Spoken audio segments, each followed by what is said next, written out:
General Counsel for True North Legal and also as an attorney at the Minnesota Family Council.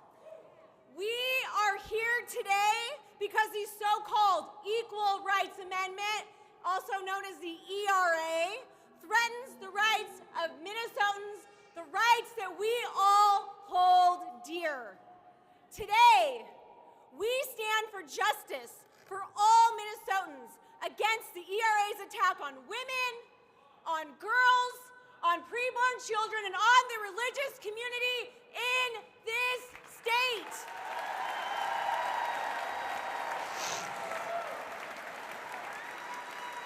As Minnesotans, we value religious freedom. We are proud that our state is a place where people can practice their faith without interference of government. Do you agree?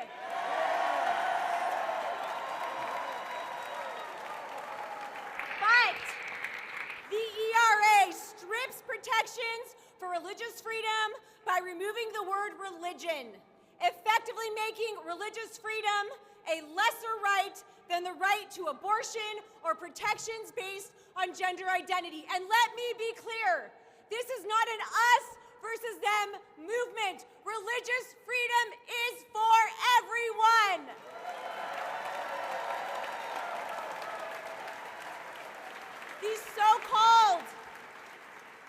The so-called ERA strips protections. It threatens the very existence of churches, synagogues, mosques, ministries, institutions. That is unacceptable. We say no to the ERA. They may say now ERA, but we say no ERA. Let me hear you. No ERA. No ERA. Also, Minnesota is known as a state providing world-class health care, but the ERA would threaten the health of women and preborn children at every age and every stage by making abortion without limitations a constitutional right while mandating that harmful gender transition surgeries be protected for minors. They say ERA now, we say ERA no! ERA no! Minnesotans value opportunities for women and girls, don't we? Let me hear you.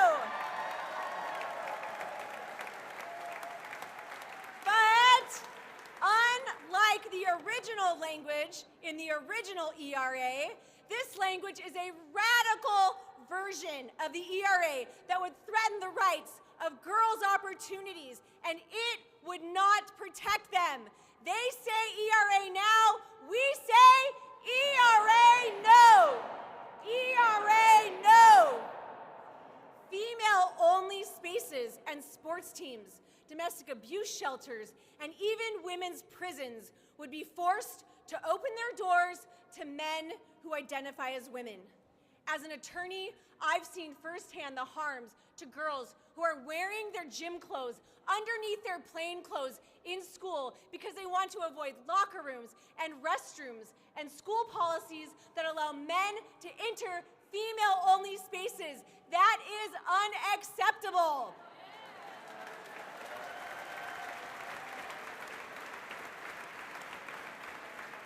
These women are our future, and they deserve our protections. That's why we are calling this the Erosion of Rights Amendment. It strips away rights from the preborn children, it strips away rights from women, and it strips away rights from people of faith. That is not our Minnesota values.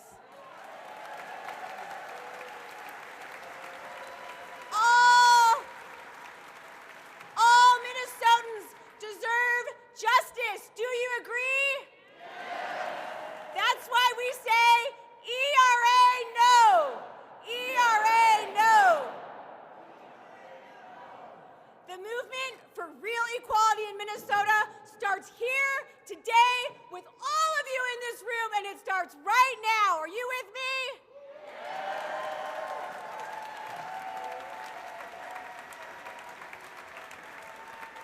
Today, you will hear from Minnesotans from across the state who will tell you why the ERA is wrong.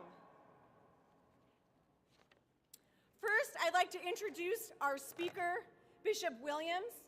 Bishop Williams was ordained as a priest in 2002 and served churches throughout Minnesota, being appointed by Pope Francis as an auxiliary bishop for the Archdiocese of St. Paul and Minneapolis. He serves under Archbishop Hebda.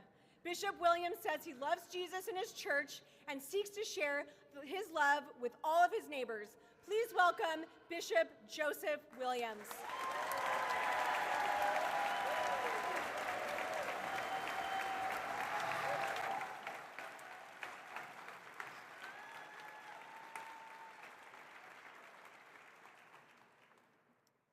Good afternoon. What a turnout, huh?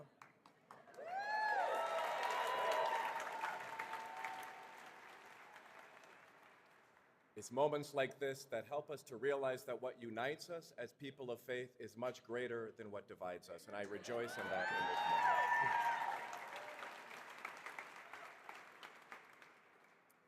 I might begin by saying the last time I was in this place, in these halls, I was with my brother bishops, the Catholic bishops of Minnesota.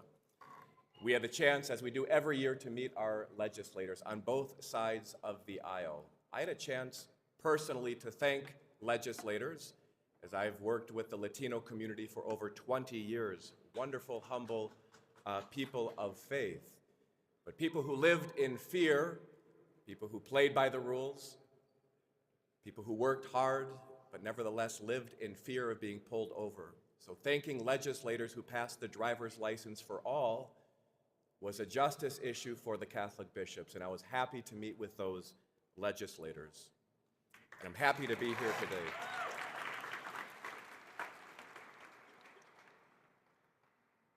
We saw that as unjust discrimination. Isn't that what brings us here, that word discrimination?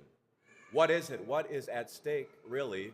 This is what we're asking today. That's what the Equal Rights Amendment is proposing, right? It's their stated goal to eliminate discrimination wherever it exists. That's a laudable goal.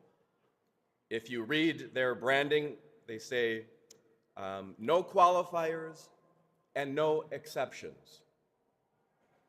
And then you read the language of the bill: race, color, yes, national origin, ancestry, disability, or sex. Is something missing? What's missing? Religion, faith. And this is why we're here today. We are people of faith. And precisely at a time when religious discrimination is on the rise, we don't include it in a bill that's supposedly for equal rights for all. That's why we're here. This is what we're gathering for. It's what we're praying for. We say, well, that must be an oversight. That must be an oversight. But what we discovered in the committee hearings that got us to this point, that was no oversight. That was no oversight. It is what you might say an encroachment. Religious exemption has been a part of the human rights equality conversation in this state for years and years and years, and it needs to be now.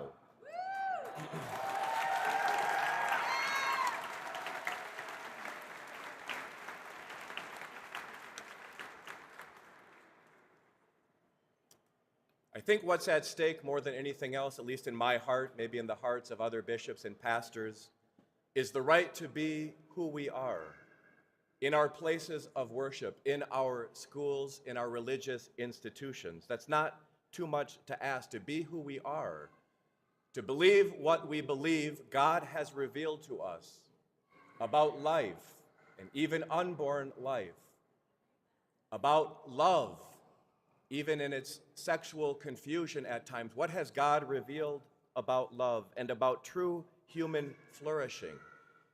And at the end of the day, it's not the state, it's the parents who have the right to lead their children to truth.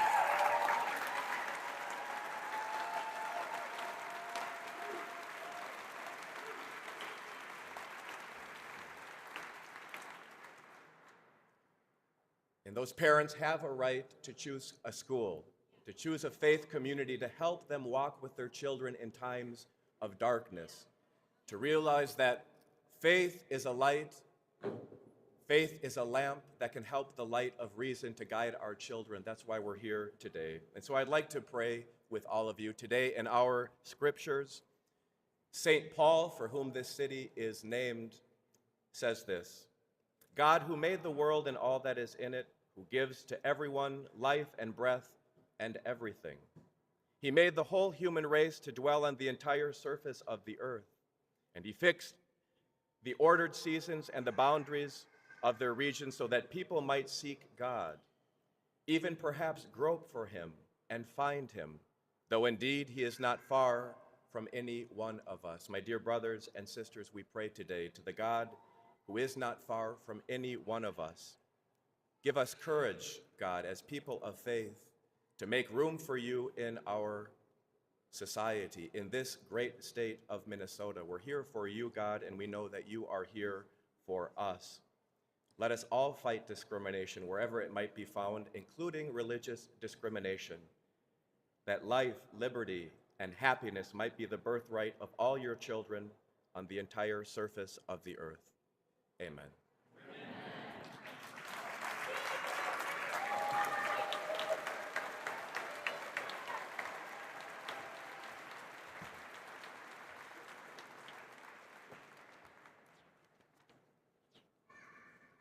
Thank you so much, Bishop Williams. That was amazing. That just tells us how important religious freedom is. And on that note, last night we had some work for religious freedom here in the Minnesota Human Rights Act, being able to get protections back into the Minnesota Human Rights Act. I would like to call up Representative Harry Niska and Senator Limmer, recognize them. Join me in recognizing these stalwarts for religious freedom.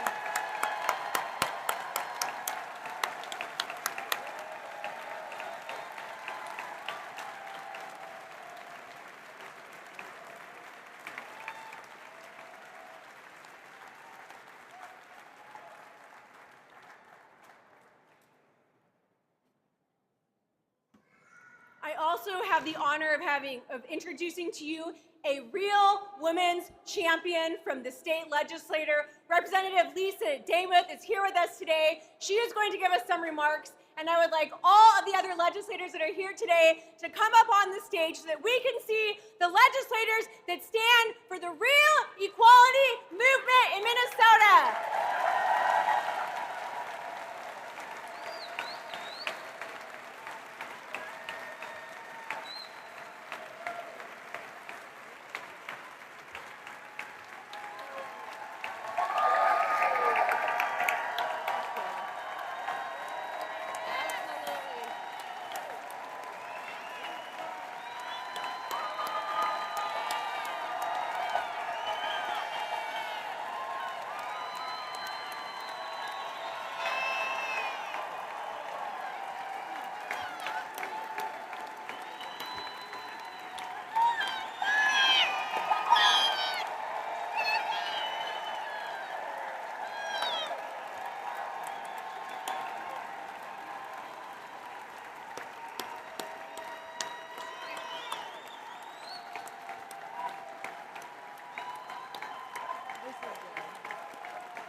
Well, good afternoon. I have to tell you, and I know my pastor is here someplace because he was texting me saying, "Where's my pastor?" Yay! Thank you.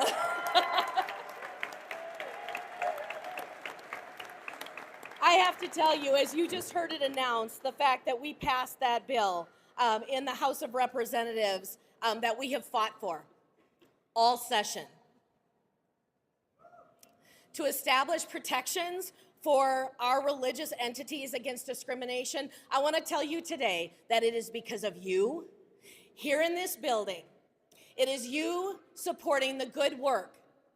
It is you and your choice to contact, as I say in a kind way, your legislators and your senators, the leaders of this state, the governor, expressing the desire to restore the religious exemption in the state of Minnesota. You have done the work, and that is what has brought us here today.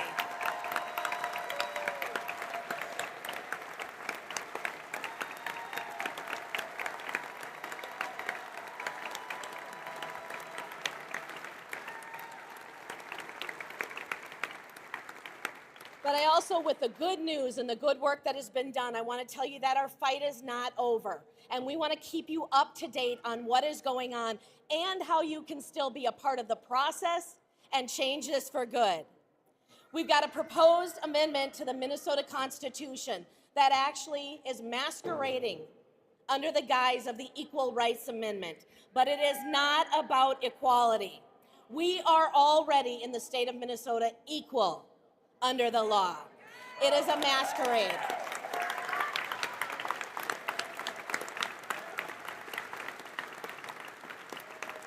In the proposed amendment, Democrats have chosen to leave out equality for groups based on their religion, their creed, or age. And this is not equal rights for all. These exclusions leave vulnerable communities without safeguards against discrimination.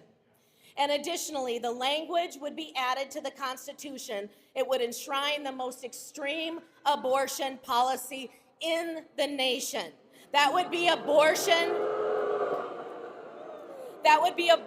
up to the moment of birth, which is already opposed by most Minnesotans if they actually knew.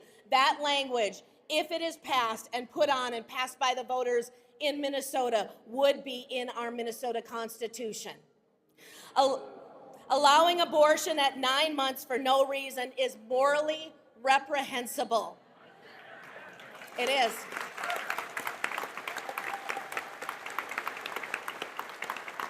It goes against the very basic human instinct to protect the most vulnerable among us, and it sets a dangerous precedent across our entire society.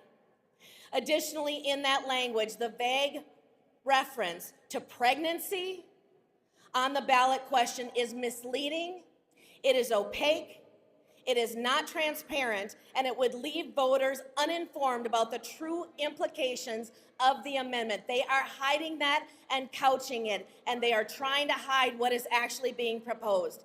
People deserve to know what they are voting on, and the way that the ballot question is written is deceptive, and it does not tell the story of how expansive that provision in the new language would possibly be. So as responsible citizens here in the state of Minnesota, we have a duty to uphold the basic principles of justice, fairness, respect for all individuals in the state of Minnesota.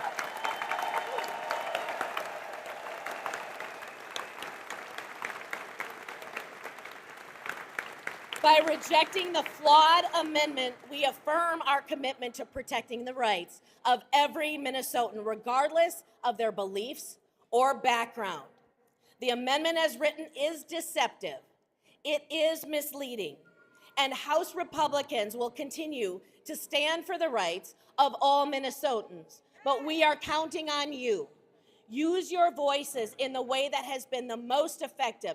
You showing up, contacting your elected official, whether or not they agree with you, making sure those in your circles of influence know what is actually being proposed and talked about in the state of Minnesota, talking to media even when they don't want to report what is truly going on. Be transparent in what you're saying. Again, be kind in the way that you do that work. Be kind in that. But I have to tell you, as I stepped up here and looked all the way up at the people that are here today, it is breathtaking.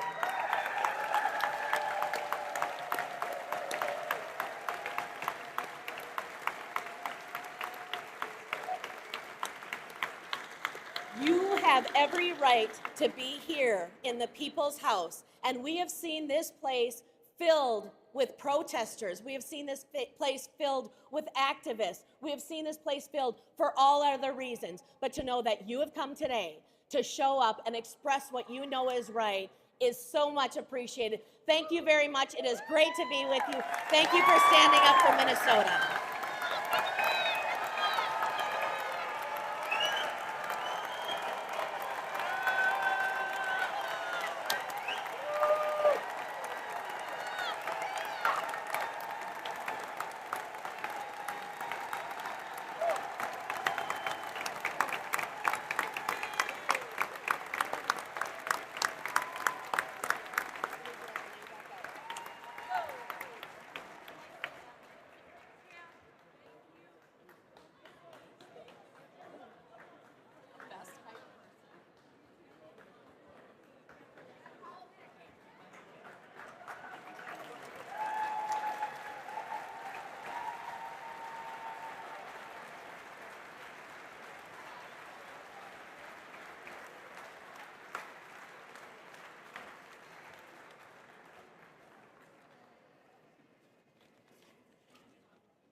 Well, how's it here to feel from legislators that believe in the true equality for everyone in Minnesota?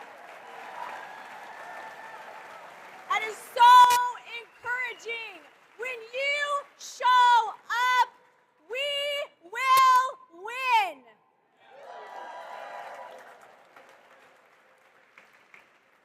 I want to introduce you to our next speaker, Karina, who is a stalwart, staunch advocate for the pro-life movement. Not only that, she is still a college student, and yet she finds time to speak out on behalf of preborn children and the harms that abortion causes to women. I want to introduce you to Karina.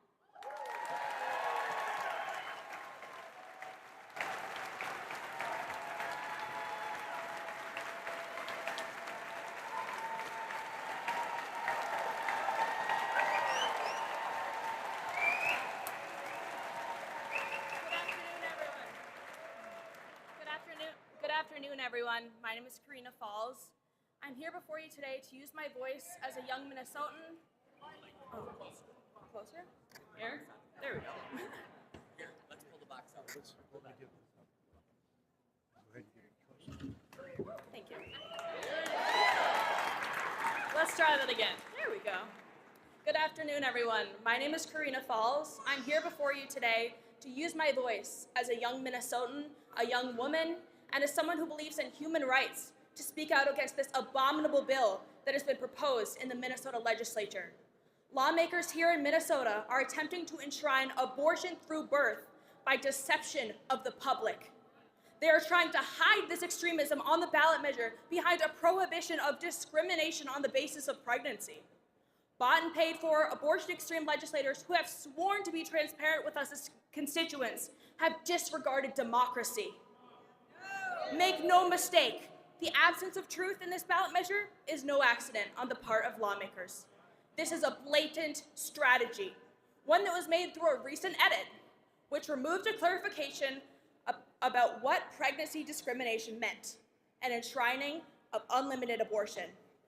They know why they can't put the truth about that on the ballot, because 68% of Minnesotans oppose it. We are the majority.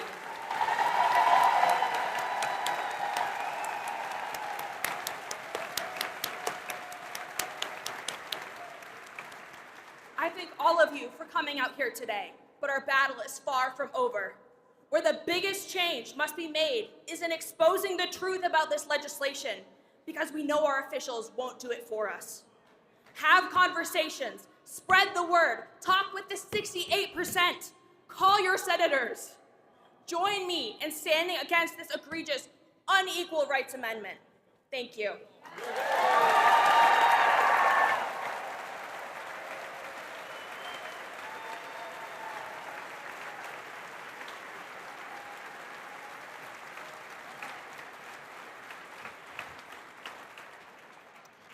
Well, unfortunately, the so-called Equal Rights Amendment doesn't seek to create only a constitutional right to protect abortion. It erases women from women's spaces and women's places that we fought hard to gain.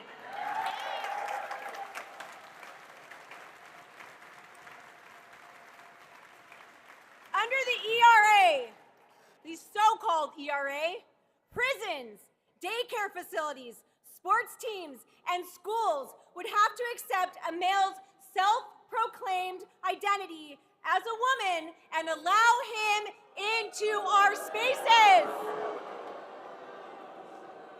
We are well past that, men. No. That's not going to happen here in Minnesota. And I would like to invite women and female athletes up to the stage who stand against this nonsense.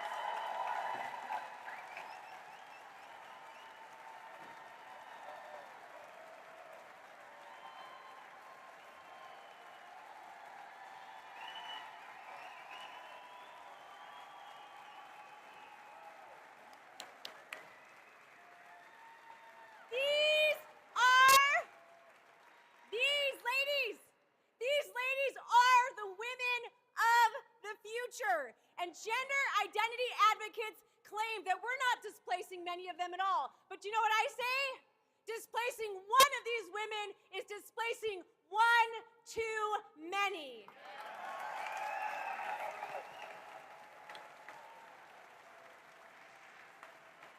And to share, that's right. To share more about what's going on here at the legislature and why we need to protect these girls and every woman in Minnesota, I would like to introduce you to Rebecca Delahunt, the Director of Public Policy for the Minnesota Family Council. She has been your advocate here at the Capitol every single day. Welcome, Rebecca.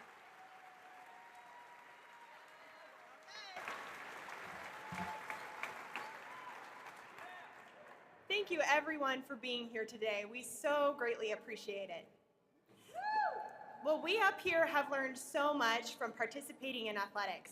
From building confidence to teamwork to resilience, athletics have provided us with so many benefits beyond the sport itself. There is a place for everyone to play sports in Minnesota, but women and girls should not have to silently bear the discriminatory consequences of being sidelined by males who are prioritized in our athletics.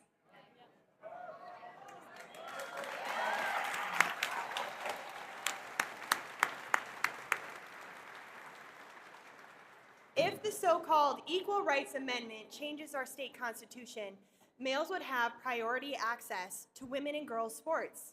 I don't have to tell this crowd that one male taking a girl's spot on a sports team, taking her title, or taking her placement is one violation too many.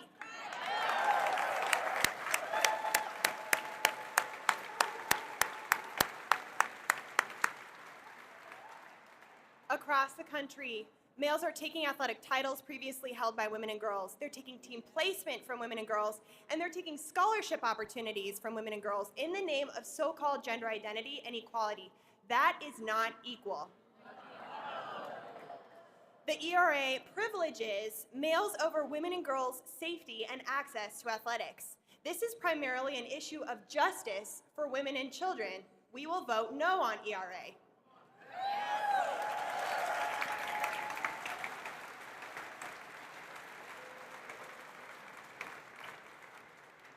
Well, we had a lot of legislators up here to thank, but I want to say to the whole legislature on all of our behalf, do not erase women's opportunities by prioritizing males' feelings over women and girls' hard-fought gains.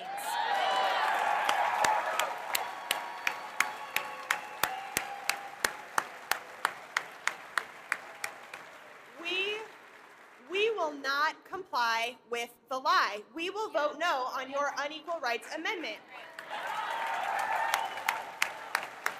All right, let's hear it from you if you agree girls should play sports. Let's go.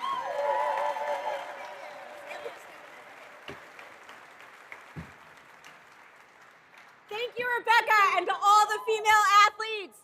I want everybody in the state capitol, every legislator, the governor, the attorney general, to know what we think about protecting all of these women and women's sports. You know where women's place is? It's not on the sidelines, it's in the court, and it's on the field.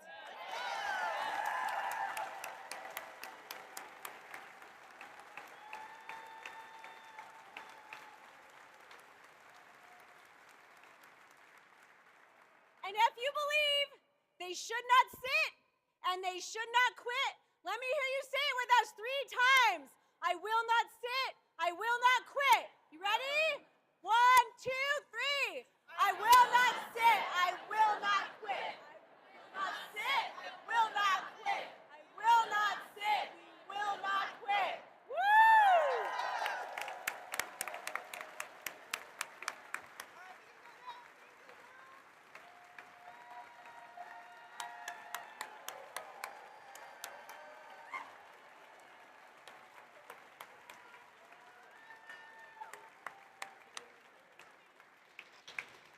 These are some brave ladies. Thank you, ladies, for standing up for all female athletes in Minnesota, letting people know that this so-called Equal Rights Amendment is nothing about equality, and it subverts women's rights, and it would happen in the Constitution if this passes. We say ERA no. Let me hear you.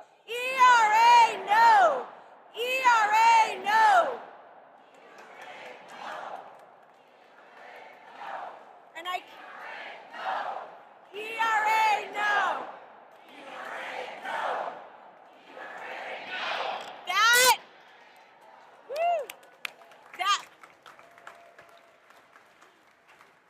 Well, the amazing problem about interrupting is that's the sound of over 500 people in the state capitol in a turnaround of about 48 hours.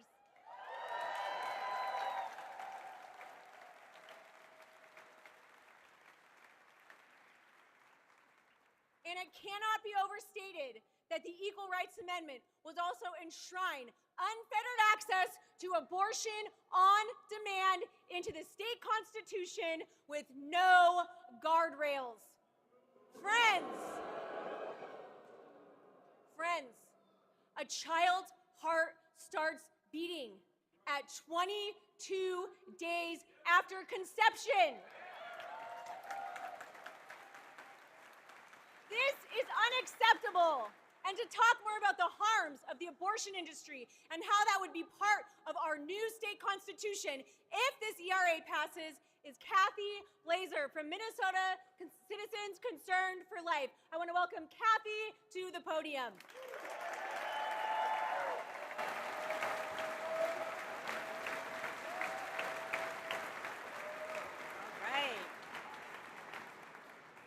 Minnesotans, raise your eyes. There is hope on every level of this Capitol building.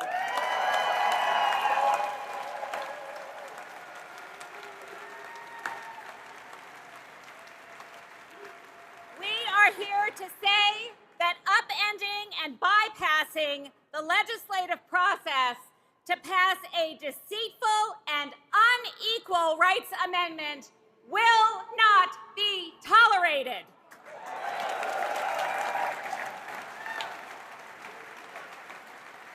The language which the extreme abortion advocates are determined to bring to the House floor had never seen the light of day before late last week. They have worked behind closed doors with no transparency and no attempt to bring reasonable policy before Minnesota's legislature or to Minnesota's voters. They have bypassed, they have bypassed the legislative process once again in a hard court press to force unlimited elective abortion onto Minnesotans, this time in deceptive ballot language aimed at the heart of our state constitution. This brand new language conceals abortion up to birth and attempts to dupe Minnesotan citizens who overwhelmingly oppose unlimited elective abortion into unknowingly voting for just that. The proposed ballot language simply states that no one should be discriminated against based on pregnancy, which of course every citizen of this state would agree with. But the actual language, which would go into our Constitution, would provide a fundamental right to make decisions about remaining pregnant. with no protection for babies at any gestational age, including healthy but inconvenient, viable babies.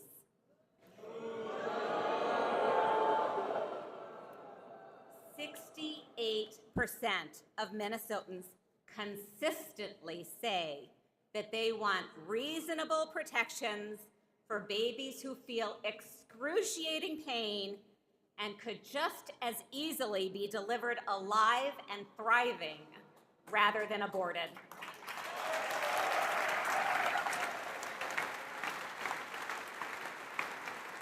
And abortion advocates know if they were truthful about what they are trying to push into our constitutions, Minnesotans would vote a resounding no. And so the apparent strategy is to dupe Minnesotans into voting for something they overwhelmingly oppose, because they know they cannot win an honest discussion on this issue.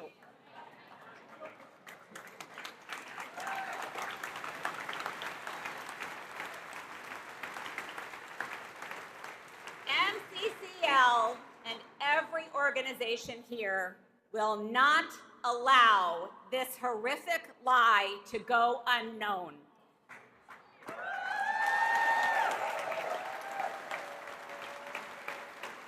Minnesotans will know the truth and the purposeful deceit for political gain that is behind this bill.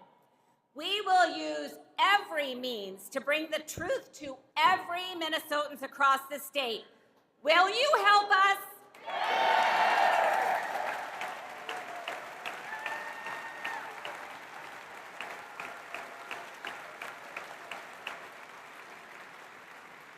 We know that when Minnesotans are having good conversations, we get good policies.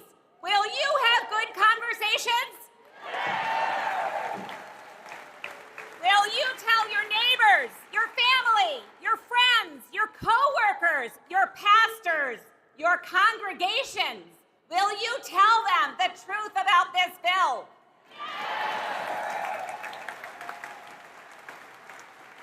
Will you use your social media to spread the truth and defeat the lies?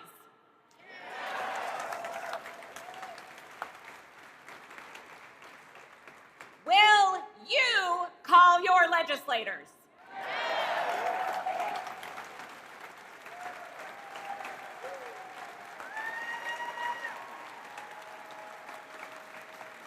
Together, we will defeat the extreme pro-abortion agenda behind this unequal rights amendment.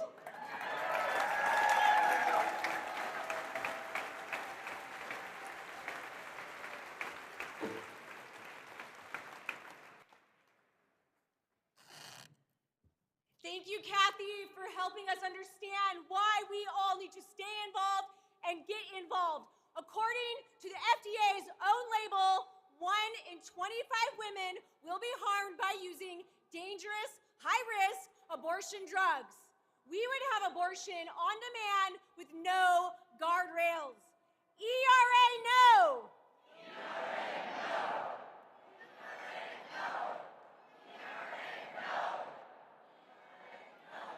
You heard from Leader Demuth tell us that this is the people's house. And you know what? This is what democracy looks like. Let me hear you say that. This is what democracy looks like. This is what democracy looks like. This is what democracy looks like. That's right. I would like to now introduce our next speaker, tying this all in, going back to the significant protections that we are paying attention to, religious freedom.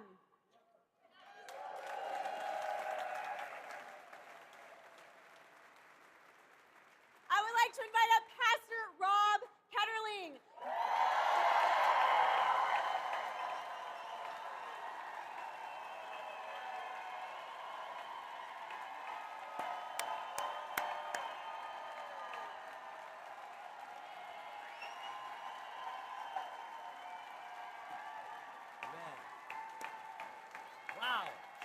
Look at all you here. Praise God. All right. Hey, thank you for being here. All the way in the cheap seats, the obstructed view. Choir loft is full. It feels like Easter Sunday right here. She said, I'm Pastor Rob Kennerly, lead pastor at River Valley Church. And I'm not shying away from this. I've jumped into this because this is a state I was born in. This is the state I pastor in. This is a state I love 11 months out of the year. February gets a little dark, I'm just saying. And I'm here to stand against something that I believe should be called the constitutional enshrinement of abortion and gender ideology and not ERA. They call it ERA, but I don't think it's ERA at all. And I know that there's even some people that you're saying, no ERA, you're thinking, wait, years ago were we saying, yes, ERA? You know, like we wanted to give these rights. This is totally different. This is something that is, that we wouldn't stand for as Minnesotans. We stood for equal rights and we said, women, ethnicities, we said all the different groups, yes, equal rights. But as a matter of fact, this one omits religion, which you've heard. It omits religion, and we've said this can't happen. This is something that we've seen as a rise, as other people have said. There's been a rise in religious persecution, and this one omits it. How could that be done? I mean, what is the intent of this? You'd have to ask yourself, if you're a person of deep faith, why would this be eliminated? Well, when you look at the Minnesota Legislator and the previous committees, there was open hostility. There was open hostility to people of faith. And so when you look at this, you say, if there was open hostility, what's behind this right here that does this, that in this new, really non-ERA? It's a non-ERA. It's not, they left groups out. They put things in that, as you've heard so eloquently, that have nothing to do with this. To not have religion included in this shows that it's not serious. And to put abortion and gender ideology into it shows that there's got to be an agenda.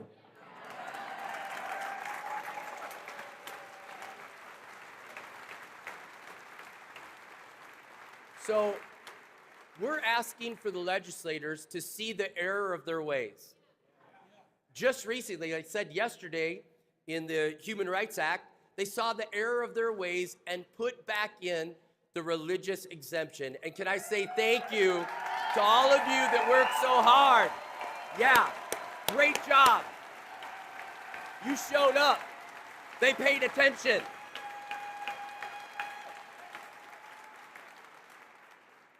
Now some would say, why are we here today? Again, we're just, it's kind of confusing. You got HRA, ERA, trying to figure out which one. And why are we here today? Okay, we're here today because it's still input time. It's still input time. It hasn't been written yet. It can be revised. So well, first of all, we'd like them to throw it out. That would be the number one thing. Throw it out.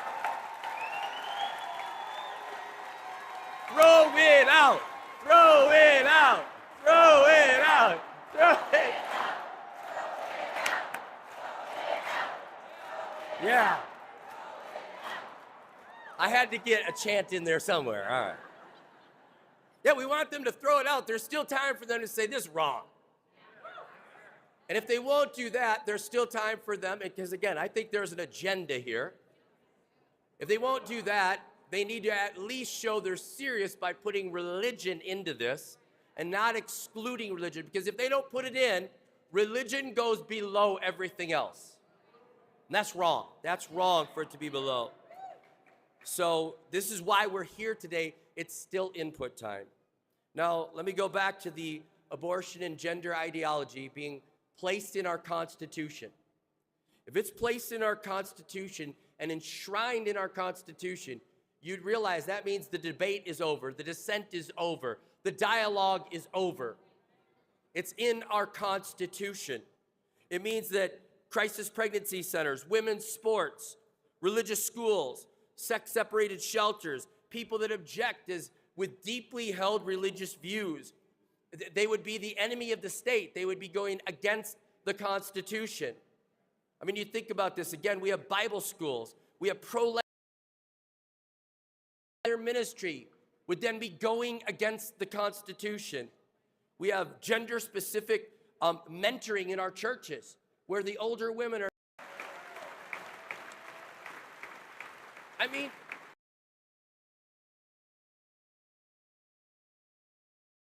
punished for going against the Constitution and saying life begins at conception.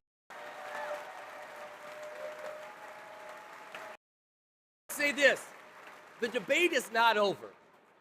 The debate is not over. This would settle the debate, and Minnesota ideology and experimental surgery on children and saying, put the pause on this, and Minnesota says, step on the gas. No, and enshrining abortion, like it's been said, almost 80% of the state are people of faith.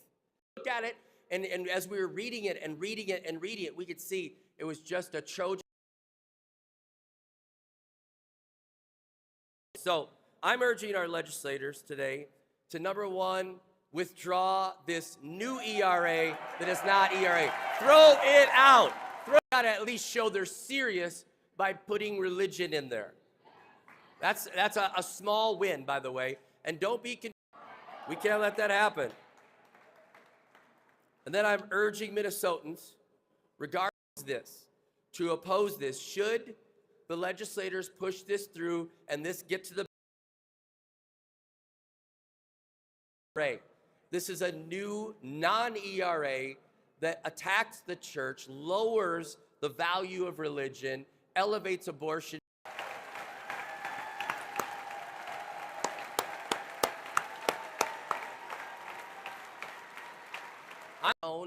And just not show up and just kind of, you know what?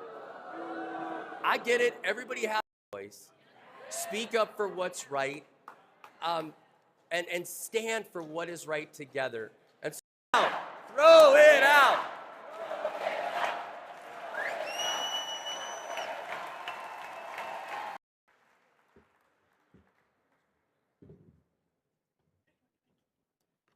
Well, fellow Minnesotans, this has been a The House has to vote on this language sometime next week. Keep the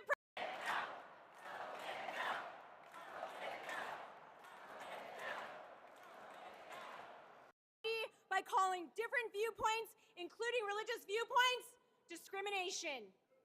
The ERA would reinforce the old ERA asks women to exchange rights and privileges. ERA no! ERA no! ERA. We encourage all of you who have shown up today to stand as part of the Minnesota Family Council and other groups that have shown up today to stand up because we are here and we are in it for the long haul.